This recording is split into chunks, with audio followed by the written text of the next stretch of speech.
tout le monde. Aujourd'hui, je voudrais faire une proposition numéro 9. Du coup, alors je le rappelle, les propositions, c'est vraiment voilà, des propositions d'idées, de lois, des propositions pour changer demain. Et ça me ferait très plaisir si vous aussi vous aviez des idées et que vous les mettiez en commentaire.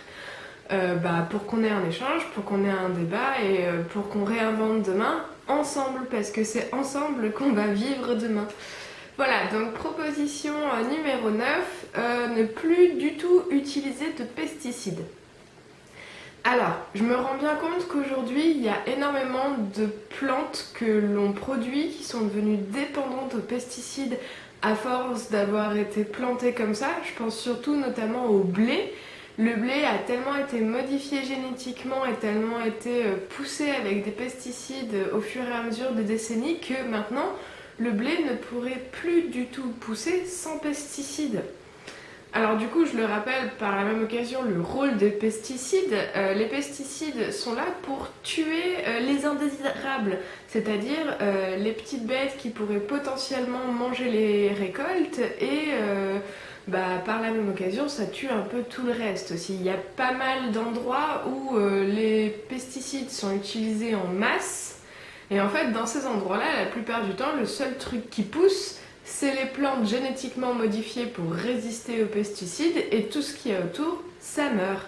Ma proposition, ce serait de plus du tout utiliser de pesticides. Enfin voilà, si ça tue des êtres vivants, je vois pas en quoi ce serait meilleur pour nous. Ça fait peut-être une meilleure rentabilité, mais pas une meilleure qualité.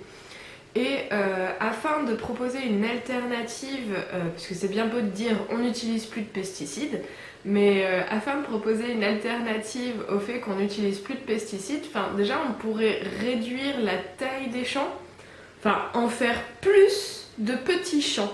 Et au lieu de les faire monoculturels, genre un champ de blé, un champ de patates, un champ de ça, on pourrait les répartir un peu mieux, faire des champs beaucoup plus hétérogènes au niveau des plantes qui y poussent, ce qui permettrait aussi que la terre elle soit moins épuisée par les grandes plantations monoculturelles comme on le fait maintenant, parce que là maintenant on a un gros risque, c'est que la terre soit minéralement épuisée, la terre qui est agricole du coup soit minéralement épuisée, dans le sens où on a tellement fait de la monoculture dans ces terres et dans ces champs que il n'y a plus vraiment de vie dans la terre. Elle n'a pas été assez renouvelée, elle n'a pas été assez en contact avec différentes espèces. Et avec les pesticides, c'est encore pire.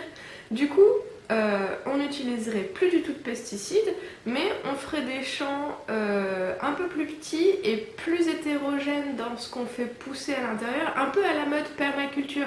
La permaculture, avant d'être une façon de planter, c'est aussi une façon d'organiser ces plantations.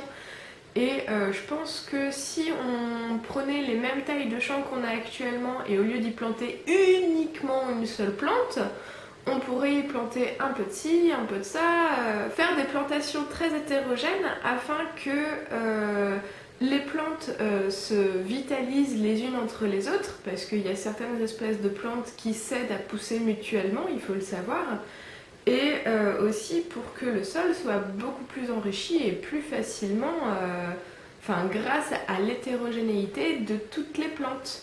Et si on arrête d'utiliser des pesticides, avec un petit peu de chance, on aura même des nouvelles espèces qui vont revenir. Il y a plein d'insectes qui sont tués avec les pesticides, mais qui sont fondamentalement nécessaires pour la vie de la Terre. Et je pense notamment aux vers de terre parce qu'ils ont vraiment un rôle crucial dans le renouvellement de la Terre, dans le cercle de la vie tout simplement. Et avec les pesticides, on les tue tous et sans distinction parce que c'est super néfaste un pesticide. Il y en a différentes catégories, mais dans tous les cas, le but d'un pesticide, c'est de tuer des bestioles. Donc après que ça se retrouve sur toute la surface de nos légumes, je suis pas sûre que ce soit très bon pour notre santé, en fait. Parce que maintenant, avec les pesticides, on n'est pas dans un processus de vie, on est dans un processus de tuerie. En plus, il y a plein d'alternatives qui existent aux pesticides. Déjà, on enlève les pesticides pour enlever les nuisibles, mais si on fait des champs plus petits, c'est beaucoup plus facile de contrôler les nuisibles sans pesticides, parce que on a moins de surface à contrôler, donc on peut le faire manuellement beaucoup plus facilement. Je pense surtout aux limaces, par exemple. Mais il y a aussi plein de moyens de se débarrasser des nuisibles d'une autre manière sans pesticides. Par exemple, pour enlever une certaine sorte d'insecte, on peut se renseigner sur les types d'oiseaux qui adorent ce type d'insecte en particulier et faire des niches à oiseaux tout autour du champ qui inciteraient les oiseaux à venir.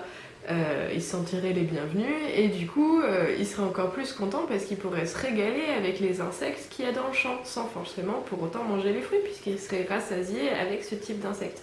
Enfin, il y a vraiment plein d'alternatives qui existent même en Asie. Il y a un agriculteur qui a dit stop aux pesticides et il a tout un élevage de canards en fait qui vient dans son champ de riz pour manger les bestioles indésirables. Et du coup, il a élevé ses canards de sorte que les canards se gambadent pour manger tranquillement dans le champ de riz. Et puis le mec il siffle un coup dedans et hop, les canards ils rentrent. Et puis voilà, plus de nuisibles dans le champ et pas de pesticides utilisés. Donc c'est vraiment tout à fait possible de vivre sans pesticides. C'est même carrément mieux. Pour notre santé. Voilà. En espérant que cette vidéo vous a plu, n'hésitez pas à laisser un like, laisser des idées aux commentaires s'il vous plaît, ça me ferait vraiment très plaisir d'avoir un débat et un échange avec vous. Et d'ici là, je vous souhaite une bonne journée. Ciao!